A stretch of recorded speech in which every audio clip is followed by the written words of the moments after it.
Okay, YouTube family, I thought we'd change the venue a little bit because today's topic is going to get a little interesting. So come in a little closer. Closer. That's close enough. But we're going to take a close-up look at what's going on in this market. Over the last 7 days, there have been 170 price drops in our little Central Texas area. So that's Killeen, Harker Heights, Temple, Belton, Nolanville, Coppers Cove, 170 price drops. Mind you, this is right before our summer rush. So what's going on? I'm Brina Gordon. I'm your favorite Central Texas realtor. I'm here to ensure you have all the tools and resources that you need to make the best decision possible, like knowing what in the world is going on in our market. Now, nationwide, there is a shift. There are, of course, a lot of things that are going on that could be impacting this, like interest rates. They have ticked up lately, but I want to talk about what's going on in this area. So 170 price drops. What does that mean? What's going on with the inventory? What's going on with the prices? What's going on with buyer demand? What's going on with new construction? That's what we're going to talk about here in today's video, so you know what to do and potentially how to do it.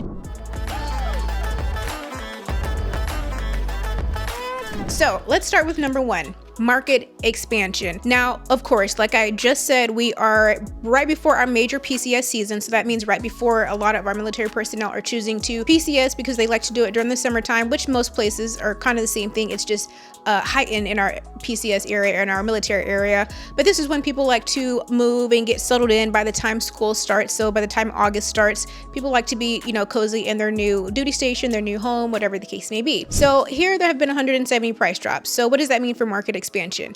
Homes are going on the market, but maybe sometimes the prices aren't always correct. And that's not uncommon. No matter what week I pull up, every week, every day, I'm always looking at our MLS to see. So I'm always tracking these numbers. What's the number of homes that are price decreasing, price increasing, because that does happen sometimes too.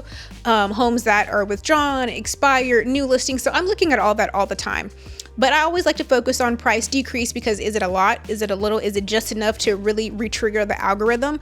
But what I do notice, and I actually just spoke to another agent today, is sometimes sellers are still anticipating maybe an older price in regards to when things are a little bit more hustle and bustling. Now, by all means, we're still closing homes every day. People are still choosing to buy and sell. But sometimes the expectation of what they are going to sell their home at is not always what the market actually demands. And so with the market expansion, with more homes being available to buyers, that means there's a lot more to choose from, which means there's a lot more competition for sellers, not for buyers, but for sellers. So sellers have to remember, well, on your street, there are 4 other homes for sale because everyone's in the same season. This whole unit is now PCSing somewhere else. And so a lot of people are choosing to sell. So you have to, or not you, but if you're selling, you have to remember that. But audience, please make sure you're always kind of taking everything in consideration when you're looking to buy or sell a home.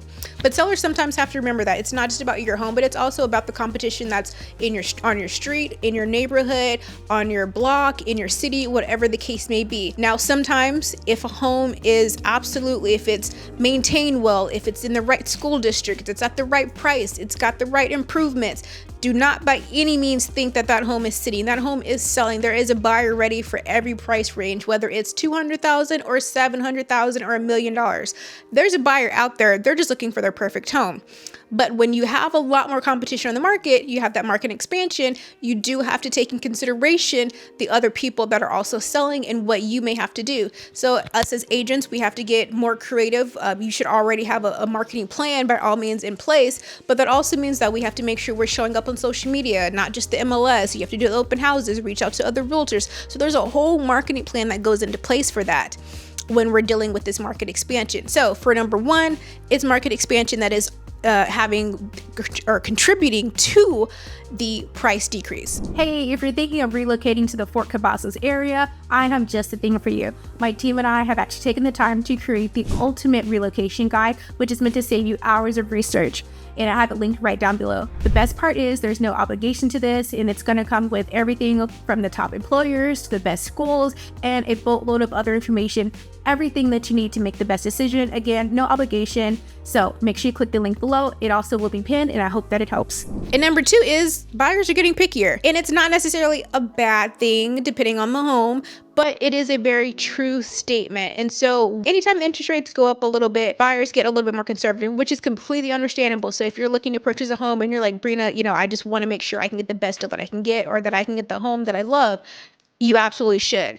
But buyers get a little bit more picky. When things were 2%, you just got what you could get and you just made it work, or you were able to invest something else into it because you saved money on the interest rate and your monthly payment was low and all those sort of things. But when you're already kind of at your max and you just want to make sure you are making the best financial decision for you and your family, you may get a little picky. You may take a little bit more time. You may visit the home 3 times. I had one of my listings recently. The buyers toured 3 different times, so buyers a little bit more picky, and it was available all 3 times. Just because, again, there is more competition on the market, and so we have to adjust as agents. Buyers adjust because they know, hey, this is going to cost me a little bit more than it did 4 years ago, so I have to make sure I'm really comfortable with this purchase. And these are conversations I have with my clients. So if you're looking to buy, these are honest conversations that we're having. What are you looking at? What are the expectations? What are your plans for the home? Are you two going to be PCSing 2 to 3 years? If so, what is our exit strategy for that? So you already have that in place. So these sort of situations don't catch you off guard. The market will be the market in 2 to 3 years, but we try our best to plan accordingly. And so, number one, buy the market expansion. Number two, buyers are just getting a little bit more picky.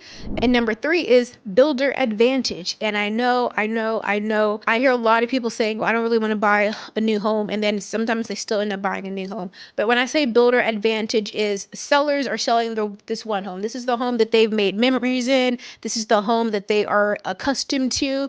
But builders are calculating, they're watching the trend. They are looking at high level data. They're looking at the nation average. They're looking at, okay, this is what rates are probably going to do. This is how we need to counter it so we can keep our sales on track. And even them, I've seen them price decrease as well. They're doing different things, but they also have that leverage and capacity to do these major rate incentives. So they're the ones offering these below market interest rates. They're covering closing costs. They're offering full appliance packages. They're offering X amount for upgrades. They've got these tools and systems under their belt to help draw in these buyers, especially if they're not quite sure, if they're a first-time home buyer, if it's, the budget always tight and they can get a 4.9 versus a 6.5. That's a difference in your payment. That's a difference in getting the home that you love, or maybe getting a 4-bedroom versus a 3-bedroom. So builders definitely have that strategic advantage sometimes compared to sellers who are, they need to make X amount, or this is just, the 1 out of 2 homes that they may sell in their lifetime.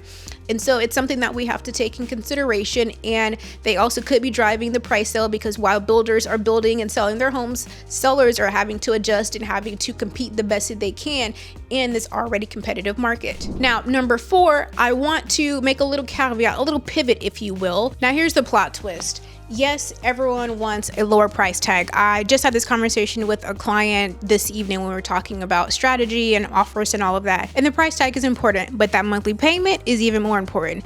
And there are ways to lower your payment without actually changing the price tag, because you're able to utilize, whether it's the builder or the seller, some concessions to help buy down that rate. So that's just a little tip. If you're looking to buy or sell, holler at your girl and we can talk strategy. But buyers, what does this mean for you? This means that you have the upper hand. This is the opportunity to take advantage of the positioning of the market to be able to purchase your home, to have more time to do it, to have more flexibility to do it, and to have more negotiating power compared to when everyone wants rates to drop to 4% and then everyone and their cousin is back on the market, and that creates that competition. That's what creates that major price increase. It's not other stuff. It's other people buying the homes and willing to pay it. It's simply supply and demand. It's not a complicated algorithm, really. It's just, will someone buy it? Okay, well then that's who's going to purchase it. And now it just created a new level for that community or something, whether it's a $10,000 or $20,000 jump.